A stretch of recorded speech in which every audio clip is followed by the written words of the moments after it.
صل على سيدنا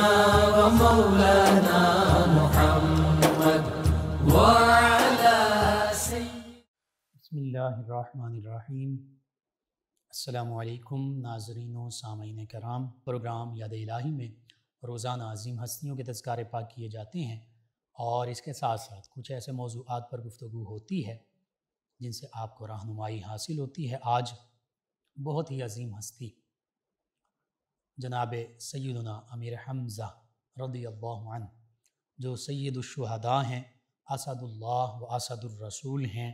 امیر طیبہ ہیں، والی بطحہ ہیں، کاشف الکرب ہیں، نبی کریم صلی اللہ علیہ وآلہ وسلم کے رضائی بھائی اور پیارے چچا جان ہیں۔ اس میں گرامی آپ کا حمزہ ہے، اور حمزہ کا معنی بہادر، شیر، بہت خوبصورت نام۔ اور پھر والد گرامی آپ کے سیدنا عبد المطلب رضی اللہ عنہ، جو نبی کریم صلی اللہ علیہ وآلہ وصحبہ وبارک وسلم کے پیارے دادا جان ہیں۔ اور پھر جو ابو لہب کی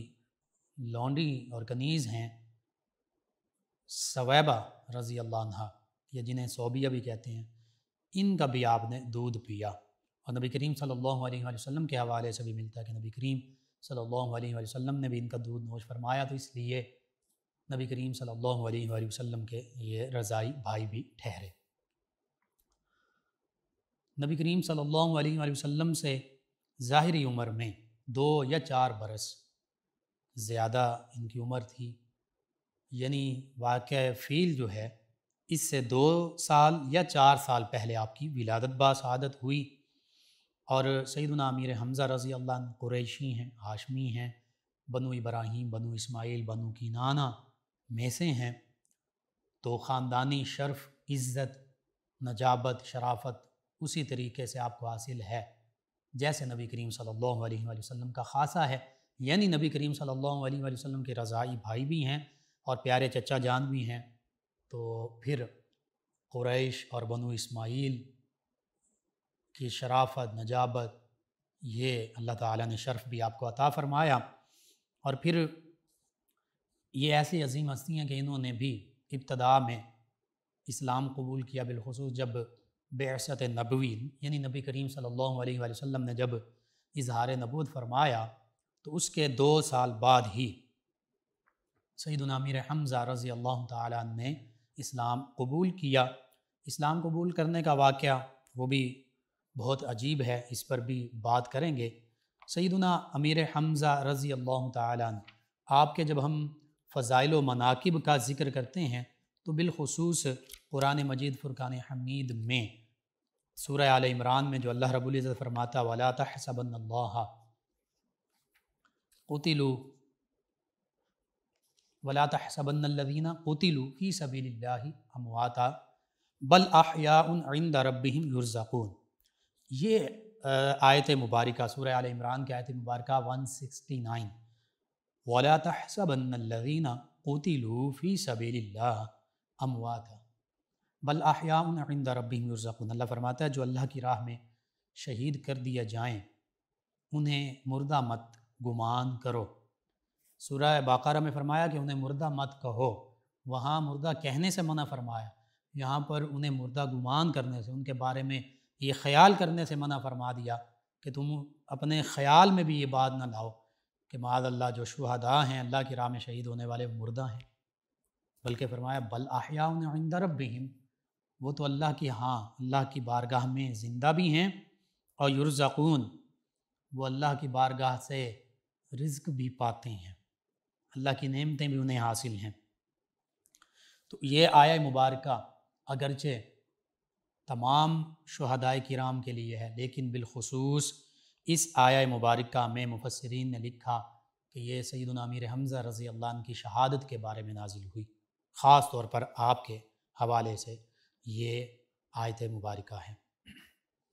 تو پھر پتہ چلا سیدنا امیر حمزہ رضی اللہ تعالی عنہ کا مقام و مرتبہ کیا ہے۔ آپ کے اسلام لانے کا واقعہ یوں کہ 2 نبوی یعنی آقا کریم صلی اللہ علیہ وآلہ وسلم کے اظہار نبوت فرمانے کے دوسرے سال، جب کہ کفار مکہ اور ان میں ابو جہل یہ نبی کریم صلی اللہ علیہ وآلہ وسلم اور صحابہ کرام علیہم رضوان کو مختلف حیلے بہانوں سے تکالیف پہنچاتے تھے۔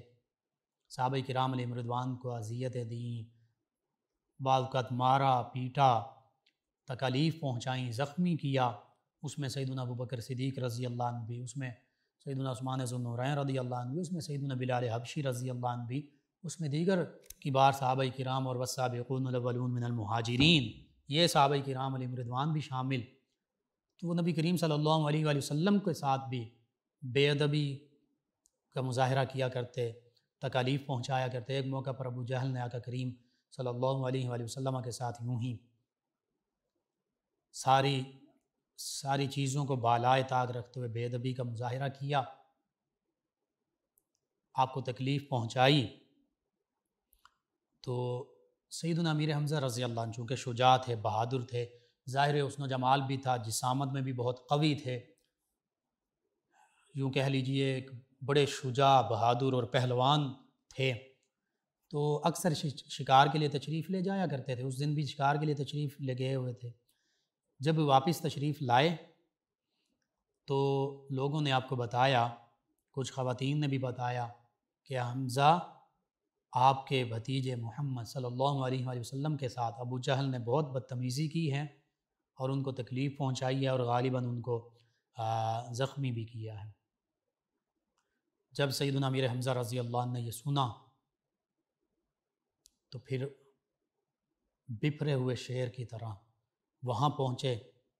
جہاں یہ کفار مکہ بیٹھا کرتے تھے۔ ابو جہل ہوا کرتا تھا، اکثر بیٹھتا تھا۔ بس جاتے ہی اپنے کمان نکالی اور اس کے ساتھ ابو جہل کو پیٹنا شروع کر دیا، اس کو مارنا شروع کر دیا، اور ساتھ ہی فرمایا کہ میں محمد صلی اللہ علیہ وآلہ وسلم کے دین کو سچا سمجھتا ہوں اور میں ان کی نبوت اور رسالت، اللہ کی وحدانیت یعنی اسلام پر ایمان لاتا ہوں، اسلام قبول کرتا ہوں۔ اور پھر فرماتے ہیں کہ وہ رات بہت بے چینی، بے قراری سے گزری، اور اگلے دن پھر نبی کریم صلی اللہ علیہ وآلہ وسلم کی بارگاہ میں حاضر ہوئے، سارا اپنا معاملہ پیش کیا۔ نبی کریم صلی اللہ علیہ وآلہ وسلم نے جب نظر رحمت فرمائی اور دعاؤں سے نوازا تو آپ کا قلب جو ہے وہ مزید تسکین پا گیا،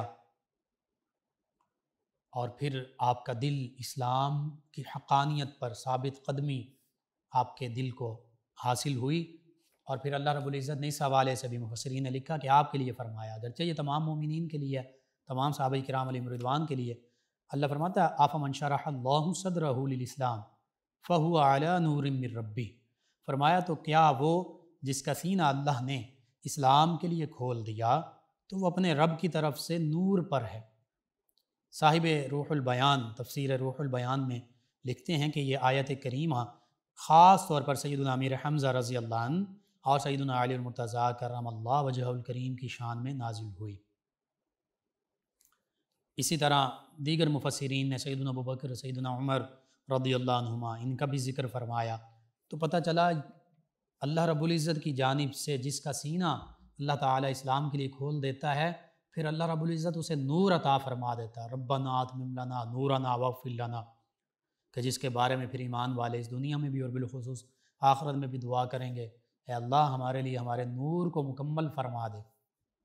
تو یہ نور، یہ روشنی اسلام کی روشنی ہے، یہ دل میں پیدا ہونے والی روشنی ہے، جس کے بارے میں علامہ اقبال علیہ رحمہ نے لکھا تھا،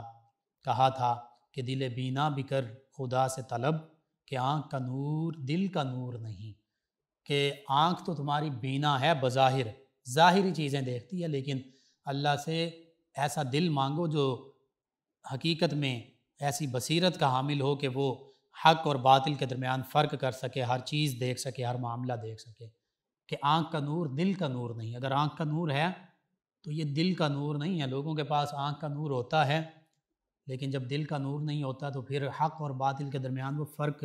نہیں کر سکتے۔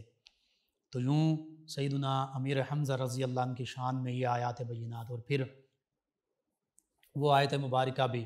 کہ اللہ تعالیٰ جسے ایمان عطا فرما دیتا ہے اس کی مثال یوں ہے، یعنی کفر سے جو ایمان کی طرف آتا ہے، جیسے مردوں میں زندہ،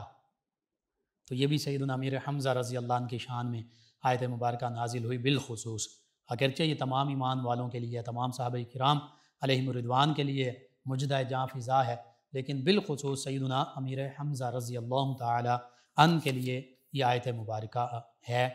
کہ اللہ تعالیٰ نے آپ کو، یعنی آپ پہلے اسلام سے دور تھے بظاہر، تو جب اسلام کی دولت قبول کی تو فرمایا کہ آپ تو زندوں میں ہیں۔ اور اس آیت مبارکہ کے ذیل میں پھر مفسرین نے لکھا کہ جو ایمان والے ہوتے ہیں وہ مر کر بھی زندہ ہوتے ہیں، اور جو ایمان نہیں لاتے وہ زندہ رہ کر بھی مردہ ہوتے ہیں، کیونکہ قلب ایمان کی حلاوت سے دور ہوتا ہے، ایمان کے نور اور روشنی سے دور ہوتا ہے، ہدایت سے دور ہوتا ہے، تو وہ ایسا شخص جو اللہ اور اس کے پیارے حبیب صلی اللہ علیہ وآلہ وسلم سے دور ہے، تو حقیقت یہی ہے کہ وہ زندہ ہو کر بھی مردوں میں شامل ہے، مردہ دل ہے، مردہ ضمیر ہے۔ اور ایسا شخص جو بظاہر اس دنیا سے چلا بھی جائے لیکن ایمان سلامت لے جائے تو پھر وہ مردہ ہو کر بھی حقیقی معنوں میں وہ زندہ ہے، اور یہی حقیقی زندگی ہے، یہی آب حیات ہے جو بندہ مومن کو ایمان کے بدلے میں حاصل ہوتی ہے۔ سیدنا امیر حمزہ رضی اللہ تعالیٰ عنہ اور پھر سیدنا عمر فاروق اعظم رضی اللہ عنہ، یہ دو ایسی ہستیاں جب انہوں نے اسلام قبول کیا تو پھر مسلمانوں نے سر عام، صحابہ کرام علیہم رضوان نے کعبۃ اللہ میں عبادات کرنا شروع کر دیں، سر عام اسلام کی تبلیغ شروع کر دی۔ پتہ چلا کہ اللہ تعالیٰ نے ان دو عظیم ہستیوں کے وسیلے سے اسلام کو مزید شان و شوکت سے نوازا،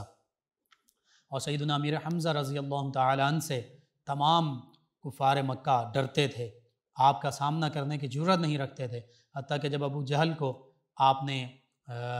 اس کی اوقات دکھائی اور نبی رحمت صلی اللہ علیہ وآلہ وسلم کی خاطر اس کو زد و کوب کیا اور اس کو مارا، اس کو زخمی کیا، تو اس کی بھی جرأت نہیں ہوئی۔ بعض وہاں پر لوگوں نے کہا کہ ہم سیدنا امیر حمزہ رضی اللہ عنہ سے لڑتے ہیں، تو ابو جہل نے ڈر کے مارے منع کر دیا کہ نہیں، یہ معاملہ سنگین ہو جائے گا۔ اسے پتہ تھا کہ اگر ہم اس معاملے کو مزید بڑھائیں گے تو پھر ہماری جانیں بھی جا سکتی ہیں، لیکن صحابہ کرام علیہم رضوان کی پر ہم قربان جائیں، نبی کریم صلی اللہ علیہ وآلہ وسلم کے جانثاروں پر، سیدنا امیر حمزہ رضی اللہ عنہ پر، سیدنا عمر فاروق اعظم رضی اللہ عنہ پر، سیدنا ابو بکر صدیق رضی اللہ عنہ پر، سیدنا عثمان ذو النورین رضی اللہ عنہ پر، سیدنا علی المرتضیٰ رضی اللہ عنہ پر، سبھی صحابہ کرام پر ہماری بھی جانیں قربان، کہ جنہوں نے اپنی جان و مال، عزت، اپنی اولاد، کسی چیز کی پرواہ نہیں کی، ہمیشہ نبی کریم صلی اللہ علیہ وآلہ وسلم پر سب کچھ نشاور کر دیا، سب کچھ نثار کر دیا۔ سیدنا امیر حمزہ رضی اللہ عنہ نے بھی اپنی جان آقا کریم صلی اللہ علیہ وآلہ وسلم پر قربان کر دی۔ یہ صحابہ کرام علیہم رضوان کا جذبہ تھا، اور حقیقت یہی ہے کہ اسی کو ایمان کہتے ہیں، یہی حقیقی اور کامل ایمان ہے جو صحابہ کرام علیہم رضوان کو حاصل تھا۔ تو مکہ المکرمہ میں بھی اس طرح سے پھر کفار جو ہیں نبی کریم صلی اللہ علیہ وآلہ وسلم کو معاذ اللہ پھر دوبارہ کبھی اذیت یا تکلیف نہ پہنچا سکے جس طرح وہ پہنچانا چاہتے تھے۔ بہرحال کچھ نہ کچھ سلسلہ وہ معاملہ رہا صحابہ کرام علیہم رضوان کے ساتھ، جو صحابہ کرام علیہم رضوان بظاہر جن کے یا غلام تھے یا کمزور تھے یا جن کو کوئی خاص پناہ دینے والے نہیں تھے، یا بعض اوقات جو کسی کے دستے نگر بظاہر ہوتے تھے، کسی قبیلے کے ساتھ حلیف ہیں یا اس طرح کے معاملات، تو ان کو تکلیف پہنچائی گئیں، لیکن پھر وہ آزمائش کا وقت بھی گزرا، حتیٰ کہ شیب ابی طالب کا وقت بھی آیا، 3 سال یعنی سن نبوی جو ہے 10 سے 13 تک 3 سال بنو ہاشم کا مقاطعہ کیا گیا، سوشل اور اکنامیکل بائیکاٹ کیا گیا۔ یہ اسلام کے جتنے مراحل ہیں یہ صرف گفتگو کرنے کے لیے نہیں ہے، یہ سوچنے کے لیے ہے۔ ہم جب یہ گفتگو کرتے ہیں، پڑھتے ہیں، سنتے ہیں، ہمیں سوچنا چاہیے کہ نبی کریم صلی اللہ علیہ وآلہ وصحبہ وبارک وسلم نے کن حالات میں اسلام کا پیغام عام کیا، پوری زندگی صادق اور امین۔ دشمن بھی آپ کی اس بات کو تسلیم کرتے تھے کہ نبی کریم صلی اللہ علیہ وآلہ وصحبہ وبارک وسلم نے کبھی جھوٹ نہیں بولا کسی بھی معاملے کے لیے، نہ اپنی ذات کے لیے، نہ کسی اور معاملے کے لیے، نہ اپنے مفادات کے لیے، کبھی جھوٹ نہیں بولا، صادق ہیں۔ اور حقیقت یہ کہ کائنات میں سب سچوں کے سردار میرے آپ کے ہم سب کے آقا و مولا صلی اللہ علیہ وآلہ وصحبہ وبارک وسلم۔ آج ہم بعض اوقات اپنی ذات کے لیے، بعض اوقات اپنے مفادات کے لیے، کسی قسم کے بھی مفادات ہو سکتے ہیں، معاشی مفادات، سیاسی مفادات، ذاتی مفادات، اس کے لیے جھوٹ پر جھوٹ بول رہے ہوتے ہیں، لیکن نبی کریم صلی اللہ علیہ وآلہ وسلم نے اور صحابہ کرام علیہم رضوان نے، اہل بیت کرام علیہم رضوان نے، ان پاکیزہ ہستیوں نے کبھی جھوٹ نہیں بولا کسی معاملے میں بھی۔ پھر امین، حقیقت میں اس کائنات میں تمام امانت داروں کے سردار حقیقی معنوں میں نبی کریم صلی اللہ علیہ وآلہ وصحابہ وبارک وسلم ہی ہیں، کہ ذاتی مخالف، آپ کے جانی مخالف کفار مکہ بھی، اگرچہ وہ نبی کریم صلی اللہ علیہ وآلہ وسلم کو تکلیف بھی پہنچاتے، اسلام سے دور بھی تھے، اسلام اور نبی کریم صلی اللہ علیہ وآلہ وسلم کی مخالفت بھی کرتے، لیکن زبان سے وہ یہ بات مانتے تھے کہ نبی کریم صلی اللہ علیہ وآلہ وسلم صادق بھی ہیں، امین بھی ہیں۔ حتیٰ کہ ہجرت مدینہ طیبہ کے موقع پر کفار مکہ کی امانتیں کس کے پاس ہیں؟ نبی کریم صلی اللہ علیہ وآلہ وسلم کے پاس۔ پتہ چلا کہ ہم صرف نبی کریم صلی اللہ علیہ وآلہ وسلم کا نام لیتے ہیں یا اپنے مفادات کے لیے بعض اوقات ان کا حوالہ دیتے ہیں، حقیقت میں جس طرح نبی کریم صلی اللہ علیہ وآلہ وسلم کی پیروی کرنی چاہیے تھی، ہم اس طرح پیروکار ہیں ہی نہیں۔ جہاں نبی کریم صلی اللہ علیہ وآلہ وسلم کے نام سے یا اسلام کے نام سے ہمیں فائدہ حاصل ہوتا ہو،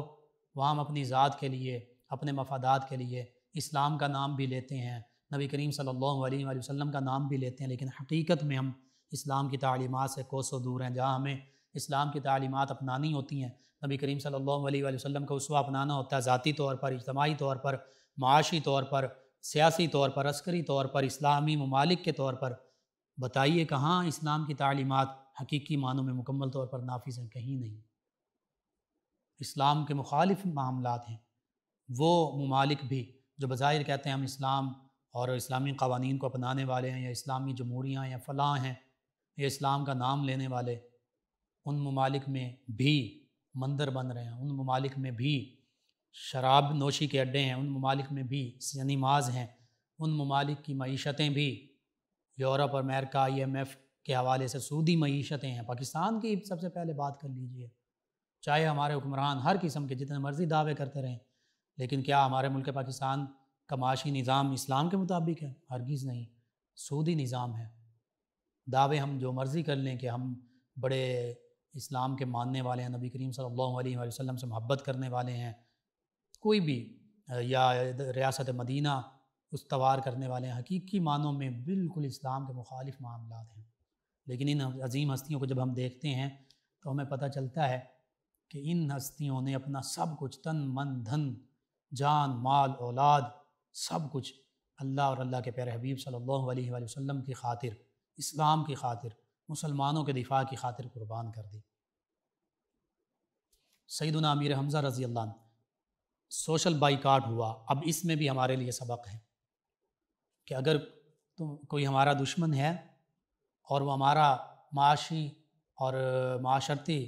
مقاطعہ کرنا چاہتا ہے، یعنی وہ یہ چاہتا ہے کہ ان کو بالکل آئسولیٹ کر دیا جائے، الگ تھلگ کر دیا جائے۔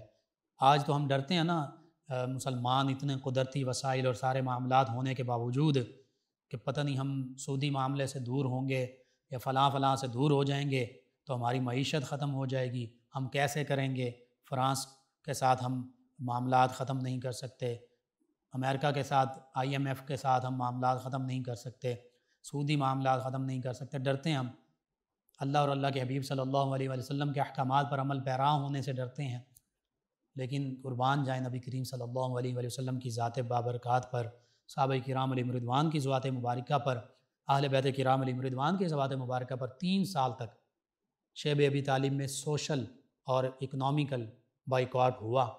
اس میں ہمارے لیے سبق ہے، آج تمام امت مسلمہ کے لیے سبق ہے، پاکستانیوں کے لیے بھی سبق ہے۔ کیا کہ اگر کوئی اسلام مخالف قوتیں ہیں وہ جس طرح کا مرضی بائیکاٹ کر لیں۔ نبی کریم صلی اللہ علیہ وآلہ وسلم نے کیا کیا؟ پھر بنو ہاشم نے کیا کیا؟ ان میں سیدنا امیر حمزہ رضی اللہ عنہ بھی شامل تھے۔ 3 سال تک درختوں کے پتے کھا کر گزارا کیا، روکھی سوکھی روٹی اگر مل جاتی تھی کھا لیتے تھے، ورنہ درختوں کے پتے، بعض کا چمڑے جو ہیں ان کو گیلا کر کے،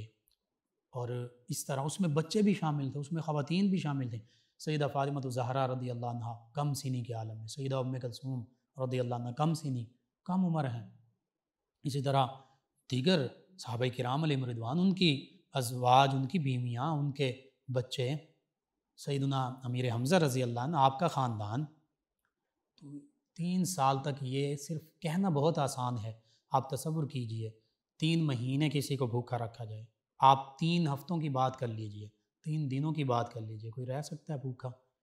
تو کتنے ایمان کے کامل درجے پر یہ عظیم ہستیاں فائز تھیں۔ حقیقت میں ان واقعات سے ہمارے لیے یہ صرف سننے سنانے کے لیے نہیں، حقیقی معنوں میں امپلیمنٹ کرنے کے لیے ہے کہ اگر مسلمانوں پر بھی ایسے معاملات آ جائیں تو پھر گھبرانا نہیں، پھر اللہ اس کے حبیب صلی اللہ علیہ وآلہ وسلم کی خاطر، پھر اسلام کی خاطر، پھر مسلمانوں کی خاطر، پھر مسلمانوں کی عزت وقار کی خاطر، پھر اللہ اور اللہ کے حبیب صلی اللہ علیہ وآلہ وسلم کے فرامین کی خاطر ہم نے صبر اور شکر کا مظاہرہ کرنا ہے، کسی کے سامنے ہاتھ نہیں پھیلانے۔ ان 3 سالوں کے دوران نبی کریم صلی اللہ علیہ وآلہ وسلم اور صحابہ کرام علیہ رضوان نے کسی کے سامنے ہاتھ نہیں پھیلائے کہ بھائی تم ہمیں اتنے پیسے دے دو، یہ روٹی دے دو، فلاں چیز دے دو، ہم معاذ اللہ ثم معاذ اللہ بھوک سے ختم ہو رہے ہیں، فلاں معاملہ ہو رہا نہیں۔ سب نے صبر کیا، بچے تھے، چھوٹے تھے، انہوں نے صبر کیا، خواتین اسلام انہوں نے صبر کیا، نبی کریم صلی اللہ علیہ وسلم کا گھرانہ انہوں نے صبر کیا۔ یہ حقیقی معنوں میں ہمارے اپنانے کے لیے مثالیں ہیں۔ سیدنا امیر حمزہ رضی اللہ عنہ بھی شیب ابی طالب میں موجود تھے، آپ نے بھی صبر و شکر کا اظہار کیا۔ پھر مدینہ طیبہ کی جانب ہجرت کا معاملہ ہوتا ہے، یہ ساری ہستیاں ہجرت کرتی ہیں، اپنا گھر بار سب کچھ چھوڑ دیتی ہیں اسلام کی خاطر، ریاست مدینہ طیبہ کی خاطر، اپنا کاروبار چھوڑ دیے، اپنی پراپرٹیز چھوڑ دی، اپنے گھر بار۔ بعض ایسے تھے صحابہ کرام خود چلے گئے، بیوی بچے نہ جا سکے، کچھ معاملات، کچھ مجبوریاں سسرال والوں نے نہ جانے دیا، اور بعض خاندان کے کچھ لوگ جاتے ہیں، کچھ ادھر رہ جاتے ہیں، عجیب و غریب معاملات تھے۔ کوئی ایسی بھی صحابیات کہ خود چلی گئیں، بچہ ادھر رہ گیا، یا ایک صحابی ادھر ہیں، بیوی اور بچہ ادھر ہیں، مکہ المکرمہ رہ گئے، صحابی رضی اللہ عنہ مدینہ طیبہ چلے گئے۔ ایسے معاملات پیش آئے ہیں جن کا ہم تصور بھی نہیں کر سکتے۔ آج اللہ رب العزت نے ہمیں ہر نعمت عطا فرمائی، لیکن ہمیں قدر ہی نہیں، ہر چیز کو، ہر نعمت کو ضائع کر۔ سیدنا امیر حمزہ رضی اللہ عنہ مکہ المکرمہ سے مدینہ طیبہ ہجرت کرتے ہیں، غزوہ بدر میں سب سے آگے رہتے ہیں۔ ابو عامر راہب فاسق جو ہے وہ مکہ مکرمہ والوں کی جانب سے، یعنی کفار مکہ کی طرف سے آتا ہے، اور عتبہ شیبہ یہ آتے ہیں، تو کون ان کو سر قلم کرتے ہیں؟ سیدنا امیر حمزہ رضی اللہ عنہ، سیدنا علی المرتضیٰ کرم اللہ وجہہ الکریم، سیدنا ابو قتادہ رضی اللہ عنہ، دیگر صحابہ کرام علیہم رضوان ان کفار کو واصل جہنم کرتے ہیں۔ حالانکہ ان میں اپنے رشتہ دار بھی ہوتے ہیں بعض کے، کسی کا والد ہے، کسی کا ماموں، کسی کا چاچو، کسی کا بھائی، کسی کا بیٹا، لیکن جو سامنے آیا یہ نہیں دیکھا کہ یہ میرا بیٹا ہے، میرا باپ ہے، میرا بھائی ہے، میرا چچا ہے، میرا ماموں ہے، میرا خالو ہے، فلاں نہیں، رشتوں کو نہیں دیکھا۔ نبی کریم صلی اللہ علیہ وآلہ وسلم کی خاطر، اسلام کی خاطر، مسلمانوں کے دفاع کی خاطر ان کا قلع کما کر دیا، واصل جہنم کر دیا، گردنیں اتار کر پھینک دی۔ سیدنا امیر حمزہ رضی اللہ عنہ اور سیدنا علی المرتضیٰ کرم اللہ وجہہ الکریم بالخصوص غزوہ بدر کے ہیروز میں شامل ہیں، تمام صحابہ کرام شامل ہیں، لیکن خاص طور پر انہوں نے سب سے زیادہ کفار مکہ کو واصل جہنم کیا۔ اسی وجہ سے ولید، عتبہ وغیرہ ان کو سیدنا امیر حمزہ رضی اللہ عنہ نے واصل جہنم کیا، تو پھر جو ان کے دیگر رشتہ دار تھے، کوئی باپ ہے، کوئی بیٹا ہے، کوئی بھائی ہے، بیوی ہے، بیٹیاں ہیں، یہ سب کفار مکہ جو ہیں اب انتقام کی آگ میں جل رہے ہیں۔ اور چونکہ غزوہ بدر میں غالباً 70 کفار مارے گئے، 70 ہی قیدی بنا لیے گئے، تو اب جتنے کفار مارے گئے تھے، واصل جہنم ہوئے تھے، ان کے رشتہ دار، چاہے وہ عورتیں تھیں اور بالخصوص مرد، انتقام کی آگ میں وہ جل رہے تھے، اور چاہتے یہ تھے کہ ہم جلد سے جلد معاذ اللہ ثم معاذ اللہ مسلمانوں سے، صحابہ کرام علیہم رضوان سے بدلہ لے لیں۔ 2 ہجری رمضان المبارک، 17 رمضان المبارک غزوہ بدر پیش آیا، حق و باطل کا پہلا معرکہ۔ اللہ تعالیٰ نے صحابہ کرام علیہم رضوان کو فتح و نصرت عطا فرمائی۔ والذین معہ اشداء علی الکفار رحماء بینہم، وہ صحابہ کرام جن کے بارے میں اللہ فرماتا ہے کہ یہ نبی کریم صلی اللہ علیہ وسلم کی معیت اور رفاقت اختیار کرنے والے جانثار ساتھی آقا کریم صلی اللہ علیہ وسلم کے، یہ کفار کے مقابلے میں سخت ترین ہیں۔ اشداء علی الکفار، کفار سے ڈرنے والے نہیں، معاذ اللہ ان سے لڑنے والے ہیں، ان کے مقابلے میں سینہ سپر ہونے والے ہیں، اپنی جانوں کی پرواہ نہیں کرتے، جذبہ جہاد اور جذبہ شوق شہادت کے ساتھ لڑتے ہیں اور اپنی جان اسلام کی خاطر قربان کر دیتے ہیں۔ یوں ہی ہوا، اللہ تعالیٰ نے غزوہ بدر میں پہلے مارکے میں فتح و نصرت عطا فرمائی۔ کفار 1 سال ابھی گزرا تھا، کفار دوبارہ 3 ہجری شوال المکرم میں پھر مسلمانوں سے اپنی دانش میں بدلہ لینے کے لیے مکہ المکرمہ سے مدینہ طیبہ کی جانب بڑھتے ہیں۔ میدان احد میں آ کر پڑاؤ ڈالتے ہیں۔ آقا کریم صلی اللہ علیہ وآلہ وسلم صحابہ کرام علیہم رضوان کو لے کر نکلتے ہیں، 700 صحابہ کرام، 300 منافقین عبداللہ بن ابی کے ساتھ وہ واپس پلٹ جاتے ہیں، پیچھے 700 صحابہ کرام علیہم رضوان رہ جاتے ہیں۔ اور اس موقع پر ہندہ ابو سفیان رضی اللہ عنہ کی بیوی، جو ابھی مسلمان نہیں ہوئے، نہ ابو سفیان رضی اللہ عنہ نہ ہندہ، تو اپنے باپ کا بدلہ لینے کے لیے وحشی، جو بعد میں مسلمان ہوئے ابھی مسلمان نہیں، وحشی کو تیار کیا کہ تم نے بالخصوص سیدنا امیر حمزہ رضی اللہ عنہ کو شہید کرنا ہے، تو اس کے بدلے میں تمہیں آزاد کر دیا جائے گا۔ اب وحشی جو ہے یہ نیزہ ہاتھ میں ہے، ویسے غزوہ احد میں کوئی لڑائی میں یہ شامل نہیں، صرف ایک ہی مقصد ہے کہ سیدنا امیر حمزہ رضی اللہ عنہ کو شہید کرنا ہے۔ تو سیدنا امیر حمزہ رضی اللہ عنہ غزوہ احد میں بھی کشتوں کے پشتے لگا رہے ہیں، کفار کو واصل جہنم کرتے جا رہے ہیں۔ تو اس موقع پر وحشی نے ایک موقع دیکھا، اس کی نظر میں آیا، تو اس نے موقع وہ غنیمت جانتے ہوئے نیزہ جو تھا، چونکہ یہ ماہر نشانہ باز وحشی تھا، تو وہ نیزہ مارا، سیدنا امیر حمزہ رضی اللہ عنہ کی ناف میں سے لگتا ہوا آپ کی پشت مبارکہ سے پیچھے نکل آیا۔ اس دوران بھی سیدنا امیر حمزہ رضی اللہ عنہ جو اسد اللہ ہیں، اسد الرسول ہیں، اللہ اور اللہ کے پیارے حبیب صلی اللہ علیہ وآلہ وسلم کے شیر ہیں، لڑ رہے ہیں میدان احد میں، ابھی بھی کفار کو واصل جہنم کرتے جا رہے ہیں، بالآخر زخم کی تاب نہ لاتے ہوئے زمین پر آ جاتے ہیں اور پھر شہادت کا مقام پا لیتے ہیں۔ اور جب شہادت کا مقام پاتے ہیں تو پھر ہندہ جو ہے، روایات میں ہے کہ جیسے کفار مسلح کیا کرتے تھے، نبی کریم صلی اللہ علیہ وآلہ وسلم کے پیارے چچا جان کا سینہ چاک کیا اور آپ کے کلیجے مبارکہ کو چبایا گیا۔ سیدنا امیر حمزہ رضی اللہ عنہ کا یہ معاملہ جب آقا کریم صلی اللہ علیہ وآلہ وسلم نے دیکھا تو سیدہ صفیہ رضی اللہ عنہ، جو نبی کریم صلی اللہ علیہ وآلہ وسلم کی پیاری پھوپھی جان ہیں، سیدنا امیر حمزہ رضی اللہ عنہ معذرت ناظرین سامعین، سیدنا امیر حمزہ رضی اللہ عنہ الحمدللہ، سیدنا امیر حمزہ رضی اللہ عنہ کی جو ہمشیرہ ہیں وہ سیدنا امیر حمزہ رضی اللہ عنہ کے جسد مبارک کے قریب جانا چاہتی ہیں، تو نبی کریم صلی اللہ علیہ وآلہ وسلم منع فرماتے ہیں کہ یہ برداشت نہیں کر پائیں گی۔ تو سیدہ صفیہ رضی اللہ عنہ عرض کرتی ہیں کہ میں کسی قسم کے کوئی جزا فضا نہیں کروں گی۔ تو پھر سیدہ صفیہ رضی اللہ عنہ اپنے بھائی، پیارے بھائی سیدنا امیر حمزہ رضی اللہ عنہ کا جسم مبارک دیکھتی ہیں، کیسے یہ شیر تھے کہ جو اللہ اور اس کے حبیب صلی اللہ علیہ وآلہ وسلم کی خاطر لڑتے تھے، نبی کریم صلی اللہ علیہ وآلہ وسلم پر اپنی جانیں نچھاور کر دیا کرتے تھے۔ اگرچہ سامنے والے جو دشمن تھے وہ رشتہ داروں میں شامل تھے، قریش میں سے تھے، لیکن چونکہ وہ اللہ اور اللہ کے پیارے حبیب صلی اللہ علیہ وآلہ وسلم کے اور صحابہ کرام علیہم رضوان کے دشمن تھے،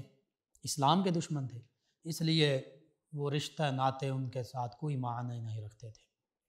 سب سے بڑا رشتہ اللہ کے حبیب صلی اللہ علیہ وآلہ وسلم کے ساتھ تھا، ایمان کا رشتہ، محبت کا رشتہ، عشق کا رشتہ، جانثاری کا رشتہ، جو ان صحابہ کرام نے جس کو نبھایا، بالخصوص سیدنا امیر حمزہ رضی اللہ عنہ۔ اسی لیے حفیظ جلندری علیہ رحمہ نے کہا تھا، پاکستان کے قومی ترانے کے خالق، کہ نبی کا حکم ہو تو کود جائیں ہم سمندر میں، اور جہاں کو محو کر دیں نعرہ اللہ اکبر میں۔ کہ یہ صحابہ کرام علیہ رضوان تو ایسی ہستیاں تھیں کہ نبی کریم صلی اللہ علیہ وسلم حکم دیتے کہ سمندروں میں، دریاؤں میں گھوڑے لے جاؤ، کود جاؤ، تو کود جایا کرتے تھے، اور نعرہ تکبیر لگاتے تو دشمن پر حاوی ہو جاتے۔ اور پھر یہ وہ ہستیاں ہیں کہ ان کے بارے میں شاعر نے کہا تھا کہ غلامان محمد جان دینے سے نہیں ڈرتے، یہ سر کٹ جائے یا رہ جائے پرواہ نہیں کرتے۔ غلامان محمد جان دینے سے نہیں ڈرتے، یہ سر کٹ جائے یا رہ جائے پرواہ نہیں کرتے۔ حقیقت یہ ہے کہ صحابہ کرام علیہم رضوان کا یہی شیوا تھا، یہی شعار تھا، انہیں اپنی جان کی کبھی پرواہ نہیں ہوتی تھی۔ اسی لیے اعلیٰ حضرت امام احمد رضا خان قادری علیہ رحمہ فرماتے ہیں نا کہ حسن یوسف پہ کٹیں مصر میں انگشت زنا، سر کٹاتے ہیں تیرے نام پہ مردان عرب، کہ سیدنا یوسف علیہ السلام کے حسن کو خواتین مصر نے دیکھا تھا تو پھلوں کی بجائے اپنی انگلیوں پر چھریاں چلا بیٹھی تھیں، یہاں پر تو نبی کریم صلی اللہ علیہ وآلہ وسلم کے ظاہری حسن و جمال کو دیکھا، مردان عرب، شیران عرب صحابہ کرام علیہم رضوان میں، اور ظاہری حسن و جمال کو دیکھا جو 70,000 پردوں میں ہے، تو اپنے سر کٹاتے ہیں، یعنی اپنی جانیں قربان کر دیتے ہیں صرف نام پر۔ وہاں حسن و جمال، یہاں صرف نام محمد صلی اللہ علیہ وآلہ وسلم پر صحابہ کرام علیہم رضوان اپنے سر تک کٹا دیتے ہیں۔ وہاں صرف یہ تھا کہ انگلیاں کاٹی گئیں، یہاں تو اپنی جانیں نچھاور کر دیتے ہیں۔ یہ صحابہ کرام علیہم رضوان کی عظمت، رفعت اور شان ہے۔ اسی طرح نبی رحمت صلی اللہ علیہ وآلہ وسلم کے یہ پیارے چچا جان، جب ان کی شہادت ہوئی تو آقا کریم صلی اللہ علیہ وآلہ وسلم نے ان کو ایسے اعزاز سے نوازا۔ آقا کریم صلی اللہ علیہ وآلہ وسلم نے ان کے لیے یہ بھی فرمایا تھا کہ یہ اللہ کے بھی شیر ہیں، اللہ کے رسول صلی اللہ علیہ وآلہ وسلم کے بھی شیر ہیں، اور پھر ایک موقع پر یہ بھی فرما دیا کہ یہ سید الشہداء ہیں، تمام شہیدوں کے سردار ہیں، اور فرمایا کہ سیدنا حمزہ بن عبد المطلب رضی اللہ عنہما یہ اور وہ بندہ مومن جو جابر ظالم سلطان کے سامنے، بادشاہ کے سامنے، حکمران کے سامنے کلمہ حق بلند کرے اور بدلے میں وہ حکمران اسے شہید کروا دے، فرمایا یہ تمام شہیدوں کے سردار ہیں، قیامت کے دن اللہ تعالیٰ انہیں شہیدوں کے سرداروں کی صف میں اٹھائے گا۔ تو سید الشہداء سیدنا امیر حمزہ رضی اللہ عنہ، کاشف الکربات، والی بطحہ، امیر طیبہ، نبی کریم صلی اللہ علیہ وآلہ وسلم نے 70 احد کے صحابہ کرام علیہم رضوان جو شہداء تھے ان کا جنازہ ادا فرمایا۔ ہر موقع پر، ہر بار ساتھ سیدنا امیر حمزہ رضی اللہ عنہ کا بھی جنازہ ادا کیا گیا، یعنی 70 مرتبہ یہ اعزاز عطا فرمایا کہ نبی کریم صلی اللہ علیہ وآلہ وسلم نے 70 مرتبہ اور بعض روایات کے مطابق 71 مرتبہ سیدنا امیر حمزہ رضی اللہ عنہ کا جنازہ پڑھایا ہے۔ اتنی دعاؤں سے، اتنی رحمتوں سے، اتنی محبتوں سے نوازا اپنے پیارے چچا جان سید الشہداء سیدنا امیر حمزہ رضی اللہ عنہ کو۔ اور پھر آپ کا مزار مبارکہ آج بھی دامن احد میں، احد پہاڑ کے دامن میں ہمارے لیے برکتوں کا محور و مرکز ہے، اور حقیقت یہ ہے کہ نبی کریم صلی اللہ علیہ وآلہ وسلم کے تمام خانوادہ، تمام ازواج مطہرات رضی اللہ عنہ، تمام شہزادے شہزادیاں، بالخصوص سیدہ فاطمہ الزہرا سلام اللہ علیہا، اسی طرح تمام عظیم ہستیاں، بالخصوص سید الشہداء سیدنا امیر حمزہ رضی اللہ عنہ، یہ ایسی ہستیاں ہیں صحابہ کرام علیہم رضوان کہ ان کے وسیلے سے نبی کریم صلی اللہ علیہ وآلہ وسلم کی بارگاہ میں آپ دعا مانگیے، ان کا وسیلہ پیش کیجئے، پھر دیکھیے آپ کی دعا کیسے قبول ہوتی ہے۔ ان کی بارگاہ میں حاضری دیجئے، ان کی بارگاہ میں حاضر ہو کر نبی کریم صلی اللہ علیہ وآلہ وسلم کی بارگاہ میں استغاثہ کیجئے، ان کا وسیلہ پیش کیجئے، آپ کی دعائیں مستجاب ہوں گی۔ یہ مجرب عمل ہے، یہاں بیٹھے ان کا وسیلہ پیش کیجئے، ان تمام ہستیوں کا، پھر دیکھیے آپ، اور ان ہستیوں کی بارگاہ میں ہدیۃً عقیدۃً کچھ نہ کچھ پڑھ کر پیش کیجئے، پھر دیکھیے آپ کی دعائیں کیسے قبول ہوتی ہیں۔ ان ہستیوں کا جذبہ ایسا تھا کہ کہا جا سکتا ہے کہ آج بھی ہو جو ابراہیم کا سا ایماں پیدا، آگ کر سکتی ہے انداز گلستاں پیدا، اور فضائے بدر پیدا کر فرشتے تیری نصرت کو اتر سکتے ہیں گردوں سے قطار اندر قطار اب بھی۔ اگر صحابہ کرام علیہم رضوان جیسا جذبہ ایمانی حاصل ہو جائے، اس کا تھوڑا سا حصہ بھی مل جائے، ان کی حقیقی اور سچی پیروی کرنے والے بھی ہم بن جائیں، تو پھر فضائے بدر کی طرح جیسے میدان بدر میں فرشتے اترے تھے مدد کے لیے، تو آج بھی مسلمانوں کی مدد کے غیبی اسباب بالکل پیدا ہو سکتے ہیں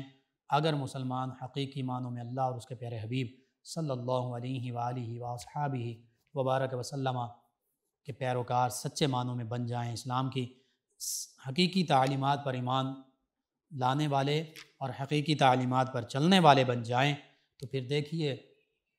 کبھی ایسا نہیں ہو سکتا کہ مسلمان پھر آج کی طرح پستی کا شکار رہیں، مغلوب رہیں، کیونکہ اللہ تعالیٰ نے قرآن مجید فرقان حمید میں کئی مواقع پر اس طرح کے فرامین مبارکہ ارشاد فرمائے ہیں۔ ایک موقع پر یہ بھی فرمایا وَلَا تَهِنُوا وَلَا تَحْزَنُوا، تم سستی مت دکھاؤ، کاہلی مت دکھاؤ، سست مت بنو، پیچھے مت رہو، اللہ کے راستے میں نکلو، اللہ کے حبیب صلی اللہ علیہ وآلہ وسلم مسلمانوں اسلام کی خاطر میدان جہاد میں نکلو، جہاں جہاں تمہاری ضرورت ہے اسلام کی خاطر جہاد کرو، ولا تحزنوا، اور غم زدہ بھی مت ہو، پریشان بھی مت ہو، وانتم الاعلون، تم غالب آ جاؤ گے، تمہیں ہی فتح و نصرت ملے گی، ان کنتم مومنین، اگر تم ایمان والے ہو، اگر حقیقی مومن ہو، سچے مومن ہو۔ ہم سچے ایمان والے تو بنے، میں آپ ہم سب اپنا جائزہ لے لیں، ہم ایمان کے کس درجے پر کھڑے ہیں؟ کیا ہم اور بالخصوص جو بھی پوری دنیا میں مسلمان جن کے پاس طاقت ہے اور جن کی ذمہ داری ہے کہ کشمیر، فلسطین،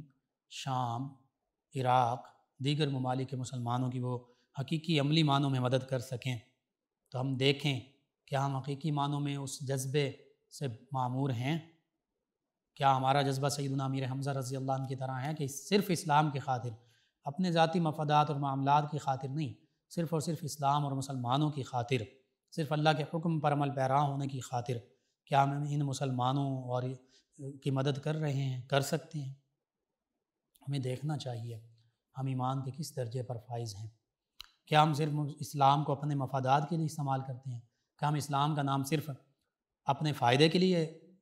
استعمال کرتے ہیں، یا حقیقی معنوں میں ہم اسلام کی تعلیمات پر عمل کرنے والے بھی ہیں اور ان عظیم ہستیوں کا نام صرف ہم رسماً لیتے ہیں؟ نہیں، مقصد یہی ہوتا ہے کہ ان ہستیوں کے کارہائے نمایاں بھی ہمیں پتہ چلیں، ہماری آنے والی نسلوں کو پتہ چلیں، نوجوانوں کو پتہ چلیں، اور اس کے ساتھ ساتھ اسلام کے شرعی دائرے میں رہتے ہوئے اسلام کی ان تعلیمات پر ہم عمل پیرا ہونے والے بھی بن جائیں۔ بس اللہ سبحانہ و تعالیٰ سے یہ دعا ہے، اللہ تعالیٰ مجھے، آپ کو، ہم سب کو، تمام امت مسلمہ کو، ہمارے تمام اسلامی ممالک کے حکمرانوں کو اللہ تعالیٰ کامل ایمان عطا فرمائے اور اسلام کی حقیقی جو تعلیمات ہیں ان پر عمل پیرا ہونے والا بنائے۔ اللہ تعالیٰ ہمیں نبی کریم صلی اللہ علیہ وآلہ وسلم، صحابہ کرام اور پھر انہی کے ماننے والے سیدنا عمر بن عبدالعزیز رضی اللہ عنہ، سلطان صلاح الدین ایوبی علیہ رحمہ، سلطان نور الدین زنگی علیہ رحمہ، سلطان محمود غزنوی علیہ رحمہ، محمد بن قاسم علیہ رحمہ، ان جیسے لوگوں جیسا جذبہ عطا فرمائے، ان جیسے ہمیں حکمران عطا فرمائے، آمین۔ اور اسلام کو اللہ تعالیٰ مسلمانوں کو دوبارہ وجہ کمال عطا فرمائے، آمین۔ اللہم صلی علی سیدنا و مولانا محمد وعلی سیدنا۔ آپ سماعت فرما رہے ہیں پروگرام یاد الہی۔ ناظرین سامعین، اس دوران جوائن کیا میں رمضان صاحب نے جھنگ سے، کہتے ہیں لقمان صاحب آپ کو خصوصی سلام۔ جی وعلیکم السلام۔ ان کے علاوہ ہمارے ساتھ ایک اور لسنر نام نے لکھا، کہتے ہیں کہ السلام علیکم، پڑھائی میں دل لگانے کے لیے کوئی دعا بتا دیں۔ ایک تو آپ رب اشرح لی صدری ویسر لی امری واحلل عقدۃ من لسانی یفقہوا قولی، یہ پڑھا کریں۔ دوسرا ربی زدنی علما، یہ دعا کثرت سے پڑھیں، اللہ تعالیٰ بہتری فرمائے گا۔ احسان الہی صاحب ہیں، کہتے ہیں السلام علیکم بھائی۔ جی وعلیکم السلام۔ کہتے ہیں میرا کام کرنے کو دل نہیں کرتا، کوئی وظیفہ بتا دیں۔ جی، جو لوگ جاب کرتے ہیں آپ ان کے ساتھ وقت گزاریں، انشاءاللہ آپ کا کام کرنے کو دل کرے گا۔ ایک دوسرا، آپ باوضو رہیں، 5 وقت کی نماز پڑھیں اور اللہ کو یاد کریں، یا رزاقو یا رزاقو، اور درود پاک کی کثرت کریں، انشاءاللہ اللہ تعالیٰ بہتری فرما دے گا۔ آپ کام کرنے والوں کے لوگوں کے ساتھ اٹھے بیٹھیں گے، بڑے بزرگوں کے ساتھ، اور جو جابز وغیرہ کرتے ہیں تو ان کے ساتھ رہنے کی وجہ سے آپ کو وہ آپ کے دل میں شوق پیدا ہوگا۔ جب عام لوگوں کے ساتھ جو خود اپنا وقت ضائع کر رہے ہیں ان کے ساتھ بیٹھیں گے تو ان جیسے ہو جائیں گے۔ یہ صحبت کا، کمپنی کا بہت اثر ہوتا ہے۔ عمران صاحب ہیں مامو کانجن سے، نظر کے حوالے سے آپ کو پہلے بھی بتایا تھا، دوبارہ عرض کر دیتا ہوں، یا نورو یا نورو، اس کو کثرت سے پڑھیں۔ اسمت سرما جو ہے اس کا انتظام کریں، انشاءاللہ اللہ تعالیٰ بہتری فرمائے گا۔ اسد عبداللہ قادری چشتی صاحب ہیں، کہتے ہیں السلام علیکم لقمان بھائی۔ جی وعلیکم السلام۔ انہوں نے خواب کا ذکر کیا ہے اور کہتے ہیں کہ خواب بیان نہ کیجیے، تعبیر بتا دیجیے۔ جی مردوں کے حوالے سے بالکل ٹھیک ہے، عورتوں کے حوالے سے یہ ہے کہ چاہے پیر صاحب ہوں وہ ان کے لیے غیر محرم میں شامل ہیں، ان سے پردہ کریں گی خواتین، اور ان کے جسم کو بھی ٹچ نہیں کر سکتی، نہ ہی پیر صاحب اب کسی مریدنی کے جسم کو ٹچ کر سکتے ہیں، اور نہ ہی بے پردگی والا معاملہ ہوگا۔ بالکل جو شریعت اسلامیہ نے حدود قائم کی ہیں ان حدود کو مد نظر رکھا جائے گا۔ اگر کوئی نام نہاد پیر ایسا کرتے ہیں تو وہ پیر ہی نہیں ہیں، وہ جعلی پیر میں تو انہیں کہوں گا۔ تو بس ویسے یہ ہے کہ اگر کوئی عالم دین جو ہیں وہ پیر ہیں، پیر کسے کہتے ہیں؟ جو اللہ اور اس کے رسول صلی اللہ علیہ وسلم کی طرف اخلاص کے ساتھ راستہ دکھائے، شریعت کی بات بتائے، شریعت کی طرف گامزن کرے لوگوں کو، یہی پیر ہے۔ پیر کوئی یہ نہیں کہ خاص کوئی کرامتیں ہی دکھانے والے وہ پیر صاحب ہوتے ہیں، یا کسی کے بارے میں بد دعا کر دیں وہ پیر صاحب ہوتے ہیں، نہیں۔ ایسے تو جعلی پیر ہوتے ہیں جو بعض اوقات کالا جادو کر رہے ہوتے ہیں، یا لوگوں کے گھروں میں مختلف معاملات کے لیے غلط تعویذ یا اس طرح کی چیزیں کر رہے ہوتے ہیں، یہ جعلی پیر ہیں۔ اصل پیر وہ ہوتا ہے جو خود بھی باشرہ ہو، شریعت کا عامل ہو، شریعت پر عمل پیرا ہونے والا ہو، اخلاص والا ہو، اور جو دوسروں کو بھی شریعت ہی کی طرف رہنمائی کرنے والا ہو، یہی پیر ہیں حقیقت میں۔ اور جو پیران عظام ہوتے ہیں یہ علماء کے شاگرد ہوتے ہیں، اور جو علماء ہوتے ہیں وہ حقیقی پیران عظام کے مرید ہوتے ہیں۔ تو بہرحال بظاہر اس میں کوئی حرج نہیں ہے، صحیح خواب ہے، بس وہ جو خواتین والا معاملہ ہے وہ میں نے عرض کر دیا۔ نورین صاحب ہیں، یہ فیصل آباد سے، کہتے ہیں السلام علیکم، کہتی ہیں پریگننٹ ہوں، طبیعت خراب رہتی ہے، کوئی وظیفہ بتا دیں۔ جی ایک تو آپ لیڈی ڈاکٹرز جو ہیں ان سے رابطہ کریں اس حوالے سے، طبیعت کے حوالے سے، وہ بھی ضروری ہے چیک اپ وغیرہ۔ دوسرا میں وظیفہ بتا دیتا ہوں، ایک تو یا سلامو آپ پڑھ سکتی ہیں صحت اور سلامتی کے لیے، دوسرا یا باری یا خالق یا باری یا مصور، یا خالق یا باری یا مصور، یہ کثرت سے پڑھیں، انشاءاللہ اللہ تعالیٰ بہتری فرما دے گا۔ عثمان ظفر صاحب ہیں، کہتے ہیں انکل جی سلامت رہیں۔ جی شکریہ آپ کا۔ کہتے ہیں کہ یہ بتائیں کہ قرآن پاک میں صبر کی کتنی اقسام ہیں، یا صابر کی؟ جی صبر سادہ معنوں میں یہ ہوتا ہے کہ اللہ تعالیٰ کی طرف سے اگر کوئی آزمائش یا پریشانی آئی ہے تو اس پر واویلا نہ کریں، شور نہ مچائیں، بلکہ راضی برضا رہیں، اللہ تعالیٰ کی رضا پر اس وقت بھی خوش رہیں۔ اب وہ مختلف ہیں، مثلا سورہ بقرہ میں بھی اس کا ذکر ہے، جان مال کی کمی سے اللہ تعالیٰ آزماتا ہے، پھلوں کی کمی سے یعنی خوراک کھانے پینے کی کمی سے آزماتا ہے، خوف سے آزماتا ہے، اموال کی کمی ہے، نفس کی کمی ہے، یہ چیزیں ہوتی ہیں۔ تو صبر کے مختلف درجات اولیاء کاملین نے اس کو بیان کیا ہے کہ سب سے عام درجہ تو یہی ہے کہ اگر آزمائش اور پریشانی آئے تو پھر واویلا نہیں کرنا، شکوہ شکایت نہیں کرنی، اللہ کی رضا پر راضی رہنا۔ اس سے آگے بھی ہیں